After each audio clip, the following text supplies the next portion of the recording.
This is Mac OS Ken. Mr. Munster sees Apple being excused from China tariffs. The DRC sues Apple over conflict minerals. And could Sesame Street lead to Apple TV Plus? It is Wednesday, the 18th of December, 2024. I'm Ken Ray, and this is news from Mac OS Ken. Brought to you by yours truly and supported by people like you, patrons through Patreon. Find out more and add your support at patreon.com/MacOSKen. Deepwater asset management analyst Gene Munster thinks the incoming U.S. president will save Apple from the tariff trap into which the incoming U.S. president is putting companies like Apple. 9to5Mac says President-elect Donald Trump has proposed sweeping tariffs on China, where Apple manufactures many of its products. Yet Apple stock is hitting all-time highs. Could be exuberance before the cataclysm, or could be that people think Apple will be able to dodge Trump tariffs, same as they did last time. That seems to be where Mr. Munster is pitching his thoughts. Quoting the analyst, Apple and Tesla will receive tariff waivers if Trump executes his proposed China tariffs. Make no mistake, he says, increased tariffs are coming for many manufacturers, but Apple and Tesla will be spared high tariffs. Trump doesn't want Tesla to lose to BYD or Apple to lose to Samsung. While history is no guarantee, there is history to support that thinking. Apple CEO Tim Cook had dinner with then-President Trump in 2019, during which the president said the CEO made a very compelling argument for exempting Apple from tariffs enacted then. According to a contemporaneous 9to5Mac report, Cook reportedly argued that it would be hard for Apple to pay tariffs on its Chinese-assembled products because many of its competitors do not have to pay the same level of tariffs, namely Samsung, whose manufacturing is mostly located in South Korea. While Trump undoubtedly wants Apple to move more of its manufacturing out of China, this week's piece says he also doesn't want to harm a U.S.-based company that's facing stiff competition from overseas players. Apple is being sued over conflict minerals from the Democratic Republic of Congo. A piece from Apple Insider says charges have been filed against the Cupertino company in Belgium and France for either buying from criminal organizations or relying on a certification group believed to be duplicitous in its certification process. Let's start with the minerals. Apple Insider says Apple and other manufacturers in tech have been accused for a while now of sourcing tin, tungsten, and tantalum, the 3 T minerals, from regions where that means funding violent groups. While one would hope that Apple would not do that knowingly, the Congolese government seems to think Apple either doesn't want to know or is fine pretending it doesn't. And so it certifies through the conflict mineral tracking body ITSCI. Funded by the metals industry, ITSCI certifies that materials leaving Congo and other conflict zones are free of slave labor and are derived from official sources. But the Responsible Minerals Initiative, or RMI, stripped ITSCI of its reliability rating in 2022, a rating it can't get back until 2026 at the earliest. Apple is a member of RMI, and yet Apple cited ITSCI 5 times in the 2023 report, a year after RMI indicated that the other organization could not be trusted. That seems to be enough for the Democratic Republic of Congo. According to Apple Insider, the complaint alleges that conflict minerals are laundered through multiple sales and shell companies before hitting Apple suppliers. Therefore, according to the filing spotted by Reuters early Tuesday morning, Apple is directly responsible, is complicit, and should be held accountable for crimes against humanity taking place in Congo. The complaint in France says it is clear that the Apple Group, Apple France, and Apple Retail France know very well that their mineral supply chain relies on systemic wrongdoing. News of the suits was followed by Apple issuing a statement to Reuters that had the company saying that it has informed its suppliers that their smelters and refiners must stop buying tin, tantalum, tungsten, and gold from Congo and Rwanda as conflict in the region has escalated. French and Belgian courts now need to decide what charges, if any, Apple will have to answer to. No time on such a decision is mentioned in the report. Apple Maps is making it possible to look around some cities without having to go to them or even pick up your iPhone. The Verge says look around. Basically, the Apple Maps answer to Google Street View has found its way to Apple Maps on the web. The piece charts the web offering's growth since its launch in July.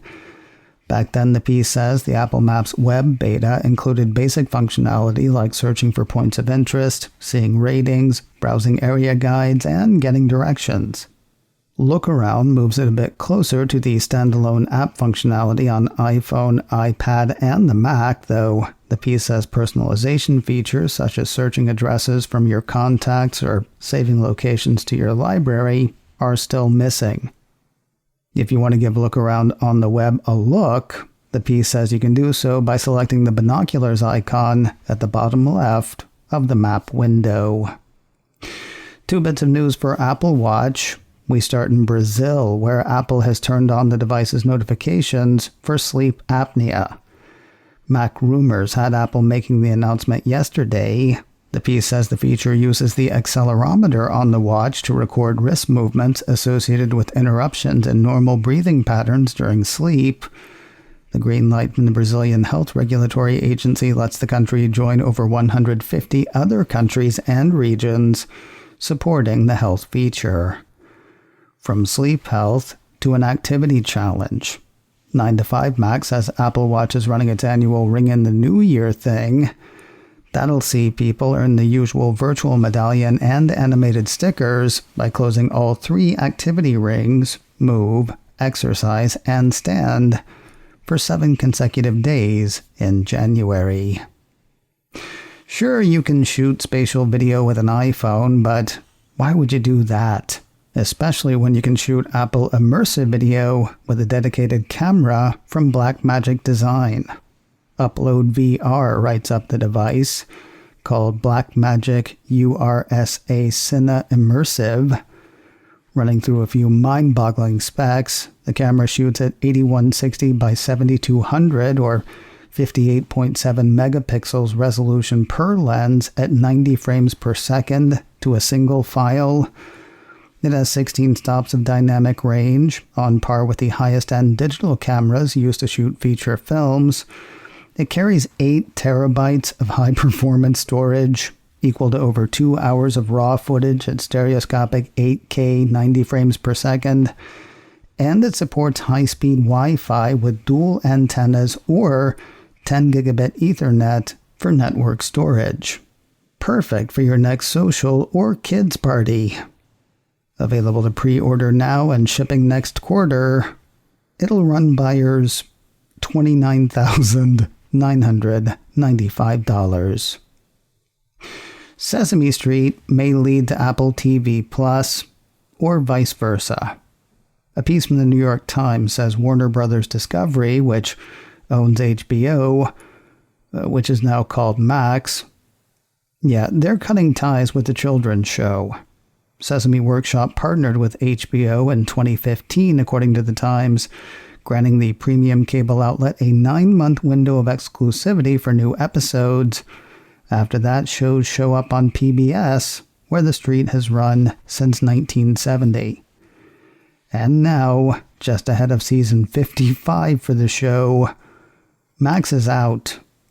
According to a spokesperson for the cable outlet, based on consumer usage and feedback, we've had to prioritize our focus on stories for adults and families, and so new episodes from Sesame Street at this time are not as core to our strategy.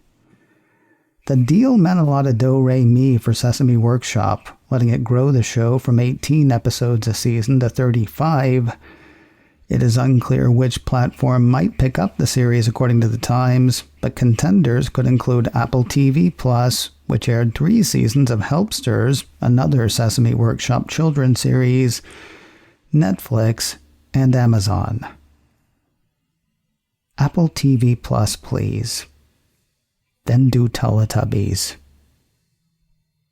Andrew Yancey is officially coming back for more. Apple TV Plus issued a press release Tuesday announcing a second season for the Bill Lawrence-produced, Vince Vaughn-led offbeat cop drama Bad Monkey.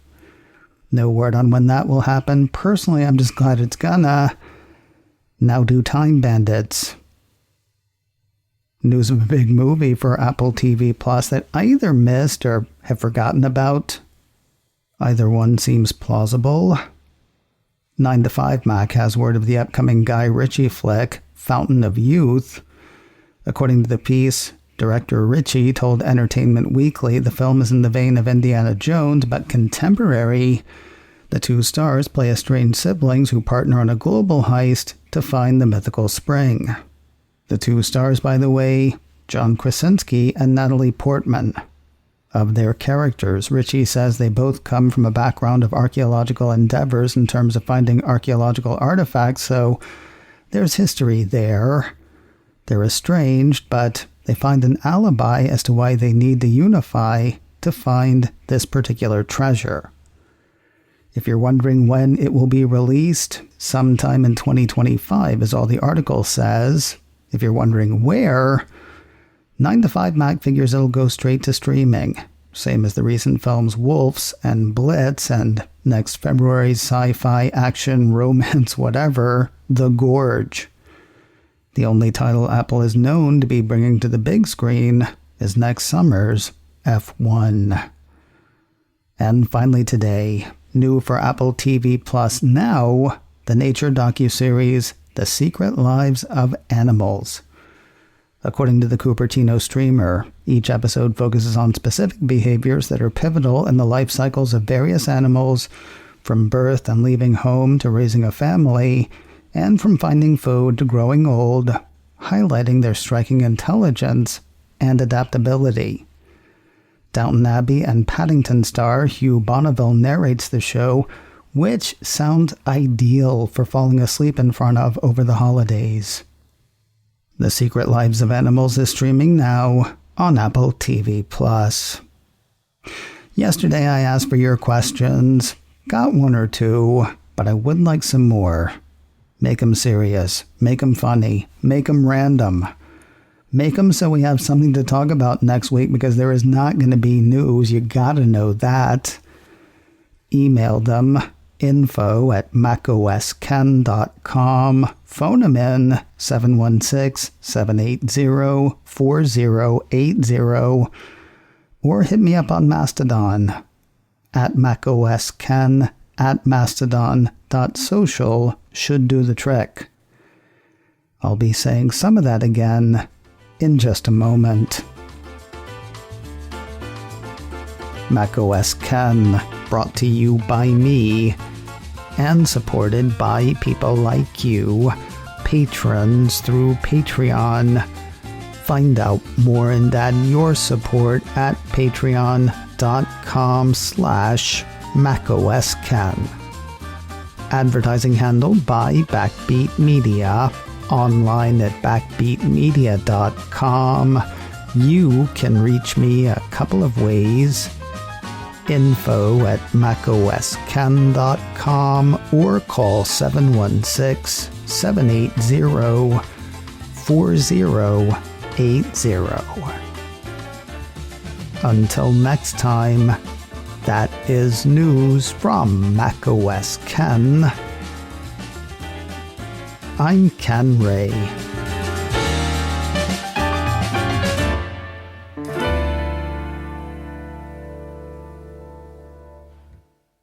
Ciao.